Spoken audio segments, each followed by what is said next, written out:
Hi, I'm Tom from Two Naturalists, and I'm here at the Hanalei National Wildlife Refuge on the island of Kauai in Hawaii. And as you see out here, we have lots of taro farms, or taro ponds, where the National Wildlife Refuge is working with farmers to create wetlands. As much as 95% of Hawaii's natural wetlands have disappeared since colonization of the islands. And these wetlands are important for preserving endangered species like the Hawaiian Gallinule, also known as the mud hen. The mud hens have a long and storied history here in Hawaii. They are the birds that gave fire to man. You see, in the long ago time, as the story says, Hawaiians did not know how to make or keep fire. They would look up to the mountains, they could see the lava flow down the mountains, and they would see trees burst into flames. And they knew if they stuck a stick into the lava, they could get fire, and then they could cook their food. But they didn't know how to keep that fire, and the fire would disappear. And they didn't know how to make nor fire. If there was no lava, there was no way for them to make fire. So one day, Maui and his 3 brothers were going on a fishing expedition. They had gathered a bunch of bananas and they had left them in a cache on the beach. And then they had gone out in their canoe to the reef to go fishing. And while the 4 boys were out fishing, they noticed a plume of smoke coming up from where they had cached their bananas. They realized that somebody had built a fire where they had left their bananas. And so they wanted to learn, how did those people build a fire? So quickly they turned and they paddled back. But when they got back to shore, they found that the fire had been beaten out and that the bananas that they had left had all been roasted and eaten. And Maui said, who could these people be that would steal our bananas and not stay to teach us how to make fire? So the next day, they made a plan.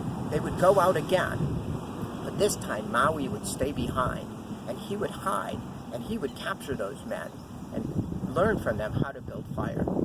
So the 3 brothers, all of them gathered up a bunch of bananas, and then the 3 brothers went off into the canoe and out to the reef to fish. Maui waited hidden in the reeds, and he saw these mud hens come down from the forest and onto the beach and find the bananas, and they started to make fire. So Maui tried to move closer, and as he got closer, he moved a little rock, and the mud hens scurried away into the forest. He realized, they had gotten away. His brothers returned later that day, and he told them that it was the Alae Ula, the mud hen, that had built fire. And the brothers said, no, that can't be. They're birds, they can't build fire. And he said, well, I'll stay behind the second day, and again, we'll try this. And so the next day, they gathered up a bunch of bananas, cached them on shore, and the 3 brothers went off in a canoe.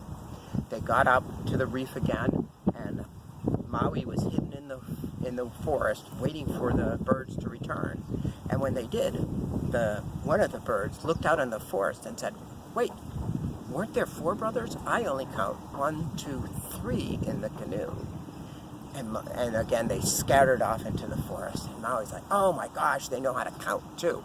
When the brothers returned, Maui said, Alae Ula knows how to count. We need to be smarter. So he built a mannequin, made it out of tapa cloth and a big gourd for the head. And they mounted it into the canoe.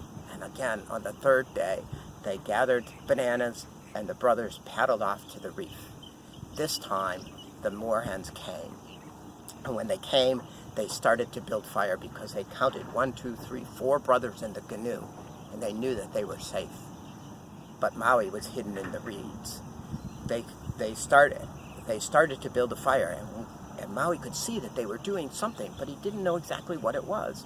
So he crept a little bit closer, and as he crept closer, he saw that one of the mud hens had a stick in its mouth, and it was rubbing it against something.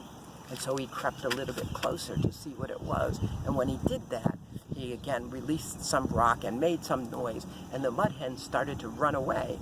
But Maui was really, really quick, and he jumped from the reeds, and he was able to grab the leader of the mud hens. And he said, Alae Ula, tell me, how did you make fire? If you don't tell me, I will kill you. And the mud hen said, if you kill me, you will never know. So Maui said, well, I can squeeze you harder and I can hurt you if you don't tell me. And so he did. And the mud hen said, okay, I'll tell you. This is how we make fire. We take 2 taro roots and we rub those taro roots really hard together. And if you rub them hard and fast enough, they will turn into fire. And so, holding the mud hen in one hand, Maui went and grabbed a couple of taro roots and he started rubbing them together. And he made poi, but he did not make fire. And he pulled that mud hen to him and he looked her in the eyes and he said, you have lied to me. This is not how you make fire. And she said, oh, okay. What you need is the hau tree. If you get a hau tree and you rub it, it will turn to powder. And as it turns to powder, the powder will begin to smoke. And finally, it will burst into flame. And so again, holding the mud hen in one hand, Maui found a tau tree, grabbed a branch, put it on the ground and held it by his feet, and he rubbed with a stick. And sure enough, it turned to powder, and then it began to smoke, and then it burst into flames. And Maui had then learned how to make fire.